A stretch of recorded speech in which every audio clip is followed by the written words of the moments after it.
Mais en fait, là, elle faisait rien. Et en plus, elle l'a mis de côté pour s'acheter des trucs. C'est ça le pire. C'est une dinguerie. C'est ça le pire. Moi, j'aurais trop la rage. C'est ça le Je serais allée pire. crever des pneus. Mais tout s'est écroulé hier quand j'ai été convoqué pour un véritable divorce. Eric mettait le sperme d'autres hommes dans ma nourriture, mes boissons, mon shampoing et même mon dentifrice. Hey YouTube. Attendez, je me mets bien. On se prépare là pour les croustilles. Ça va ou quoi la famille? Bah, ça va et toi? Ça va, toujours, hein, toujours on est là pour faire les commérages. Ouais, là c'est parti. Suis-je mauvais? 3 histoires. On va débattre. Ouais, on comme va, d'habitude. là c'est des croustilles, en plus il y a une histoire là. Ah ouais? Ouais. En mode bien et tout? Ouais. Bon, nickel. Avant toute chose, les amis, n'oubliez pas de vous abonner à la chaîne, c'est toujours très très important. Donnez-nous de la force, bientôt 60 000 abonnés, c'est cool. On prend. Donc, likez la vidéo, commentez et partagez, hein, vous connaissez déjà. Hein. Et aussi, pour tous ceux qui veulent nous écouter en format audio, abonnez-vous sur Spotify. James et Shona, c'est très simple, c'est parti. Bah oui, parce qu'en plus c'est trop bien. Tu peux faire le ménage, tu peux prendre l'avion, tu peux être dans les transports, tu nous écoutes. En vrai, c'est lourd. Tu vends bien ton truc, toi. Moi, tu sais hein. que moi, je kiffe me laver. Genre, sous la douche, je mets mon petit truc et genre, j'écoute des podcasts. Ah ouais? Ou je regarde des podcasts. Moi, je regarde beaucoup sur Je YouTube. kiffe. Ouais, moi aussi. Allez, c'est parti. Suis-je mauvaise d'en vouloir à une amie que j'ai recueillie chez moi quand elle n'avait plus rien et qui aujourd'hui fait comme si je n'existais plus? Comme si je n'existais pas. Elle est passée à côté de C'est bon, c'est bon, moi. c'est bon, c'est bon. Il chante comme ça un peu, les les rebeux, j'allais dire. Ils chantent très bien. Bonjour James et Shona. Je souhaite rester anonyme, je vous regarde depuis un petit moment, j'adore votre contenu et il m'est arrivé une histoire encore toute récente. J'ai besoin d'un avis extérieur à tout ça. Ok. On est là pour ça et merci. Merci. Son histoire, je la connais par cœur. Je l'ai vue se marier, puis s'effondrer quand son mari a décidé qu'il ne voulait plus de cette vie avec elle. Il l'a littéralement mise dehors, il lui a fait la misère. Elle s'est retrouvée sans toit, sans solution, loin de ses parents, sans garant pour trouver un logement. Ok. Et c'est moi qui étais là, dès le départ. Je lui ai tendu la main, je lui ai ouvert ma porte, je l'ai accueillie chez moi. Elle était dans un état pitoyable, à 2 doigts de l'hôpital. Vraiment. Ok. Pendant plus de 2 mois, elle a vécu sous mon toit. Elle mangeait chez moi, elle se lavait chez moi, lavait son linge chez moi, dormait chez moi. Je lui ai rien demandé en échange. 0 loyer, 0 facture partagée. Mais au fond de moi, je pensais qu'elle proposerait, qu'elle participerait, qu'elle ferait au moins un geste. Ce n'est jamais venu. Même le ménage de sa propre volonté, c'était difficile. Ok. Moi, pendant ce temps-là, mes factures ont augmenté. Je faisais plus de courses, je Logique. mettais moins d'argent de côté. Ma liberté, mon intimité, mon espace, tout était chamboulé. J'étais plus chez moi. Je n'avais plus de vie privée. Je me sentais contrôlée, observée, étouffée et surtout vidée. Ouais. Ce qui m'a fait le plus mal, ce n'est pas l'argent. C'est qu'elle n'a jamais pris le temps de se soucier de moi. Un jour, j'étais pas bien du tout. Et elle m'a même pas demandé pourquoi.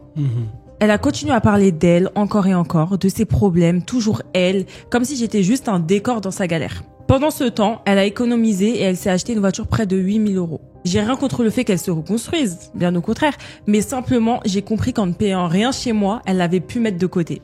Et qu'en fait, elle avait peut-être juste profité de la situation. Je lui ai dit avec bienveillance que c'était plus possible pour moi, que j'avais besoin d'espace, de solitude et de souffler. Mais ce que je lui ai jamais dit, c'est que j'en pouvais plus de donner sans rien recevoir en retour. Ouais. Aujourd'hui, je suis blessée, je suis en colère et surtout, je me sens trahie. Je commence à regretter d'avoir autant donné comme si tout ce que j'ai fait ne comptait finalement pas. Alors c'est pour ça que je me posais la question, est-ce que je suis mauvaise d'en vouloir à une amie que j'ai aidée alors qu'elle n'avait plus rien et qui me laisse comme ça Moi, je comprends totalement. 10 000. En vrai, c'est une réaction normale d'un être humain qui se sent frustré d'une situation parce que c'est quoi? C'est un manque de reconnaissance en vrai. En vrai, je pense que c'est un manque de reconnaissance. Et en vrai, l'humain, il a des besoins. Il a le besoin de reconnaissance, il a le besoin financier. Pyramide de Maslow. Non, mais c'est vrai, mais en vrai, c'est réel, tu vois, reconnaissance. Et en vrai, reconnaissance, c'est un vrai besoin. Hein. Ouais, c'est vrai que les humains sur Terre, si tu leur donnes pas un minimum de reconnaissance, ils se frustrent très vite, tu vois. Et je pense que tout le monde est comme ça quand. Bah, c'est pour ça, pardon. Mais pas de souci. En management, faut que ton employeur, il ait une reconnaissance envers toi, que ce soit financière ou alors humaine, tu vois. Et c'est pour ça qu'on a des salaires, c'est pour ça que des fois on a des primes, parce que c'est une reconnaissance. Exactement. Mais ouais, quand non. on l'a pas, moi je comprends, ça frustre. Mais totalement. Donc, t'es pas mauvaise, ma belle. T'es pas mauvaise, c'est une réaction normale en vrai.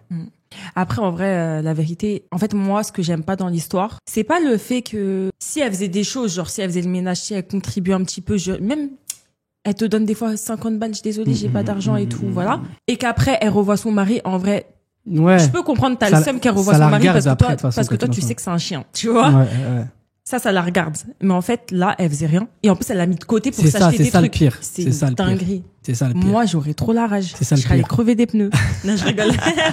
Là, c'est ça le pire. Après, je pense que, faut briser la glace. Faut, des fois, dire les 4 vérités à des personnes, tu vois, ça fait du bien. Vraiment. Donc, faut qu'elle ait une conversation avec cette personne et qu'elle lui dise ces 4 vérité et pourquoi ça l'a blessé, tu vois. Et peut-être que l'autre, elle aura une réaction en mode, je suis désolé. Ouais, ça se trouve, elle aura, et elle aura aussi des explications, tu vois, à donner à elle. Donc après, voilà. Tu sais, des fois, il y a des gens trop auto-centrés. Ça veut dire, elle, ça se trouve, elle parlait que d'elle. En fait, elle se rendait même pas compte. Tu vois, il y a des gens comme ça. Laisse tomber. Elle se rendait pas compte qu'elle parlait que d'elle, qu'elle pensait pas à toi, qu'elle faisait rien, parce qu'en fait, elle était trop dans le mal. Là, j'essaie de lui trouver des excuses, parce que c'est vrai, il y a des gens, vraiment, ils se rendent pas compte. Donc, en fait, il faudrait parler avec elle. Et that's it. Voilà. Histoire numéro 2. J'ai fait une blague à mon mari et ça m'a coûté mon mariage. Ah, moi, je peux te faire des blagues des fois un peu limitant, un peu border. Mon mari et moi sommes mariés depuis 4 ans maintenant. Je l'aime vraiment de tout mon cœur. Je n'imagine même pas ma vie sans lui.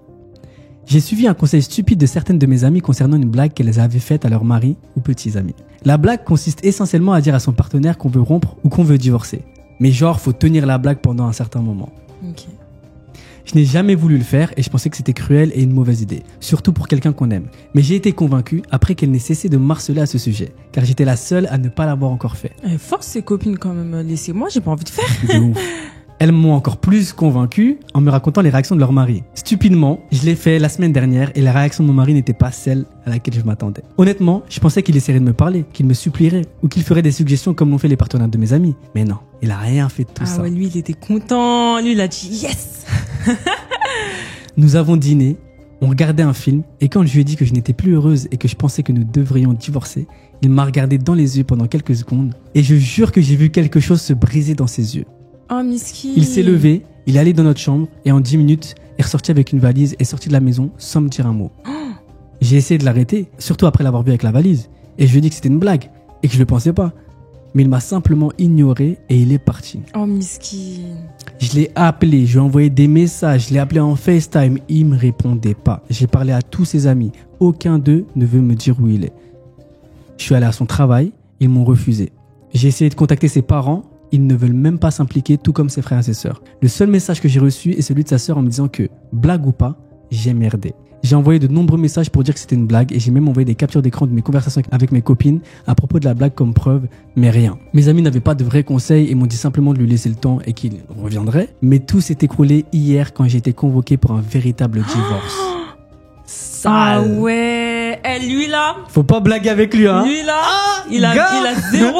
Il est premier degré. À premier degré de fou. Ouais. J'ai eu l'impression que quelqu'un m'avait giflé. J'étais et je suis toujours dans la douleur. J'ai essayé frénétiquement de le joindre, mais tout ce que j'ai obtenu en retour, c'est qu'il n'a rien à dire et que je devrais parler à son avocat. Aïe, aïe, aïe. C'est chaud. Comment puis-je récupérer l'homme de ma vie? Wow. Je ne veux pas le perdre. J'ai fait une blague de merde, je le sais, et maintenant, j'ai le cœur brisé. Tchaï. Même pas, parce que même moi j'allais dire il va revenir là. C'est juste pour te faire comprendre que faut pas blaguer avec ça. Mais on dirait non. Ou alors chaud. Son avocat c'est un comédien. Ah ouais, imagine. Tu me fais une blague, même moi je te fais une blague. Ouais, je crois que je te fais un truc comme ça. Ce serait trop bien. Bête d'idée. Tête de wham. Non mais on peut plus se faire là. Bah ouais. Mais en vrai. Ouais, bête d'idée. Ça aurait été une bête idée. Ah ouais, bête d'idée. Faux comédien et tout. Mais après, ça peut niquer ton couple un peu, non? Bah, t'as voulu me faire une blague, mais moi, je te fais une blague, en vrai. Ouais, en vrai. Mais en tout cas, là, je sais pas comment tu peux faire. C'est chaud. Après, ça se trouve, il l'aimait pas et il attendait que ça pour... Ouais, ça se trouve, hein. Ouais, mais non, parce qu'elle a dit, il y a un truc qui s'est brisé. Ouais, mais ça, c'est ce qu'elle a vu, tu vois. Lui-même, c'est un comédien. Ça, c'est ce qu'elle a vu, tu vois. Ouais. Mais peut-être que, en vrai... Il est grave content. Depuis un long moment, en fait, elle lui a donné l'opportunité de le faire. Ça se trouve, il était plus heureux avec elle et... bam! Ah non, moi, c'est pas une blague. Moi, c'est pas une blague. J'en profite. Ah ouais, ciao, chaud. Bye bye. En tout cas, Ma belle, hein. Eh, les désolé, filles, hein. testez cette blague. Pour voir. Et là, on va voir que des trucs sur TikTok, que des blagues comme ça. Non, faut pas faire ça, Non, faut pas méchant, faire. c'est méchant. Mais, en fait, ça peut, moi, j'aurais pu te faire un truc comme ça.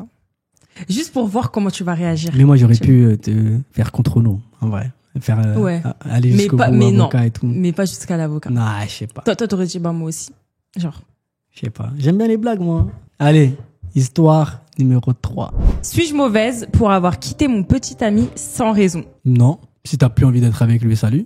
On va voir. Après, il faut donner des explications quand tu quittes une personne, Bah tu vois. oui. C'est comme le débat de, ah ouais, les gens qui quittent par message, vous êtes des lâches. Appelez, Viens, on voyez parle la après. personne. Vas-y. on After, parle après. after. Je suis avec mon désormais ex-petit ami Eric. Mhm, Depuis 2 ans. mhm. Dans l'ensemble, nous avons une bonne relation, rien de fou, jusqu'à hier soir où tout s'est complètement effondré. Mhm. Nous étions dans un bar avec certains de ses amis, passant une soirée normale. Boissons, nourriture, comme d'hab.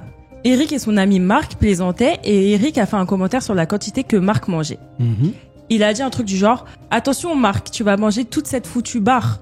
mhm. Cela semblait inoffensif au début, juste de l'humour typiquement masculin. Mais ensuite, Marc m'a regardé et a dit « Si seulement elle savait Mhm. » en me regardant. Ok. C'était un de ces moments où l'on se sent instantanément mal à l'aise, comme si quelque chose se passait dans son dos. Ouais. J'avais aucune idée de ce dont Marc parlait et toute l'ambiance à la table a changé. Mais avant même que je puisse réagir, Eric s'est vénère. Il s'en est pris à Marc, lui criant de se taire et a même essayé de devenir physique. Mhm. Ses autres amis ont dû le retenir. Marc n'a même pas vraiment réagi, ce qui n'a fait qu'énerver encore plus Ok, Eric. ouais. Tout cela était très gênant. De retour chez moi, je pouvais pas m'empêcher de penser à ce commentaire. Ouais. Alors j'ai demandé à Eric, qu'est-ce que Marc voulait dire par si seulement elle savait? Qu'est-ce que je sais pas? Ouais, j'ai capté. Et au lieu de me répondre comme une personne normale, Eric a encore perdu la tête. Il a commencé à me crier dessus, me disant de laisser tomber et d'arrêter d'être paranoïaque. Ok. Il esquivait chaque question, devenant encore plus énervé à chaque fois que j'en parlais.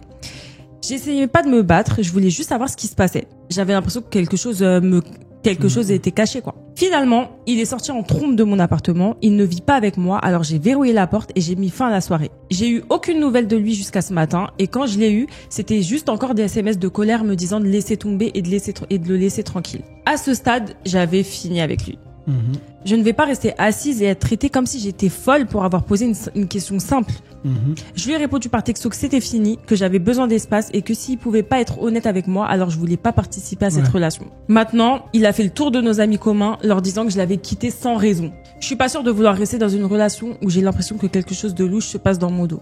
Alors, est-ce que je suis mauvaise ou pas?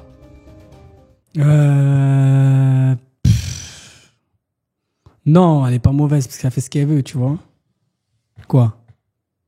L'update. L'update? Mais c'est une dinguerie l'update. Moi, je suis chaud. Vas-y, raconte. Tout de suite là? Ouais. Non, dans une autre. La suite dans un prochain épisode. Là, non, elle est pas mauvaise.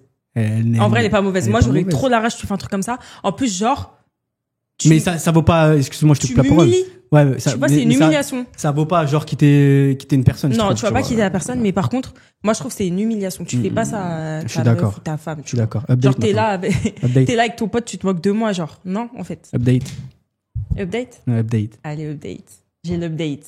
J'ai l'impression de vivre dans une sorte de cauchemar tordu. Et plus j'essaie de lui donner un sens, plus c'est pire. Marc m'a appelé aujourd'hui, alors que j'étais au travail. Marc, c'est le pote Ouais. d'Eric. Et je m'attendais pas à ce qu'il m'appelle parce qu'il m'ignorait. Mhm. Je suis sortie pour répondre et tout. Et j'étais choquée de ce qu'il m'a dit. Il m'a dit qu'en fait, Eric mettait le sperme d'autres hommes dans ma nourriture, mes boissons, mon shampoing et même mon dentifrice. Oh la dinguerie. Je n'exagère pas, je ne dramatise pas, c'est ce que Marc a dit. Eric a apparemment eu des relations avec des hommes au hasard, Mais c'est un fou. les a fait finir dans des tasses, Mais c'est un fou puis furieux. l'a utilisé dans mes repas et mes boissons comme si c'était une sorte de blague malsaine. Mais wesh. Qui fait ça à quelqu'un? Frère, faut qu'il en HP, lui. C'est une dinguerie. Marc a dit qu'il avait découvert cela il y a une semaine, mais pour une raison quelconque, il lui a fallu autant de temps pour me le dire. Ah bah ouais. Une semaine. J'ai vécu ma vie Waouh. complètement inconsciente, faisant confiance à Eric, quelqu'un que j'aimais pendant que cela se passait dans mon dos. Ah, tu vois, elle a bien fait de quitter. Ouais. Je me sens tellement trahie, tellement dégoûtée et tellement Mais là, faut planter. V, en fait. Bah oui, faut planter, là. Quand j'ai demandé à Marc si lui et Eric avaient une liaison ou s'il s'agissait d'une sorte de chose tordue entre eux, il a juré que non et il a même fait un commentaire grossier sur le fait de ne pas vouloir toucher Eric parce qu'il sait pas de quelle maladie il souffre. Ah non, mais lui, il est bizarre. Cela m'a retourné l'estomac. Lui, il est bizarre. Ah. Je vais me faire tester pour tout maintenant parce que je sais pas ce qu'il y a dans mon corps. Ah ouais, laisse tomber. Oh la dinguerie. Et il a dit, oh le gamin, il a dit si elle savait. Ouais. Une fois rentrée à la maison, je suis allée directement à la cuisine. Marc m'a dit de vérifier sous l'évier et voilà les tasses, cachées derrière les produits de nettoyage. J'ai tout jeté dans la cuisine et dans la salle de bain, même les choses dont je savais qu'elles n'avaient pas été touchées, mais je m'en fiche. Tout semble contaminé maintenant. Ma maison ne ressemble plus à un espace sûr. Waouh, gars, c'est chaud. Mais par contre, j'ai aucune preuve solide, ce sont que les paroles de Marc Bah ouais, et ces tasses dégoûtantes et je me sens tellement impuissante. Eric mangeait la même nourriture. Il mangeait la nourriture qu'il avait contaminée juste à côté de moi. Il est chelou, ce mec. Était-ce un problème? Une coupure de courant? Je sais même plus. Tellement il est chelou. Tout ce que je sais, c'est que l'homme que je pensais connaître, l'homme que j'aimais, m'est désormais complètement inconnu. Ouais, bizarre l'histoire. C'est une dinguerie. Bizarre l'histoire. Mais en fait, moi, je pense que lui, c'était son fantasme. Ouais. Tu vois, il y a des gens chelous comme ça. Des gens chelous. Du coup, lui, il mangeait ça. Et il s'est dit, ah, c'est lourd si ma meuf, elle mange ça et tout. Elle sait pas. Mais c'est une dinguerie. Mais là, t'es obligé de t'effondrer. Enfin, Ah, c'est une folie. t'imagines, t'as sa place.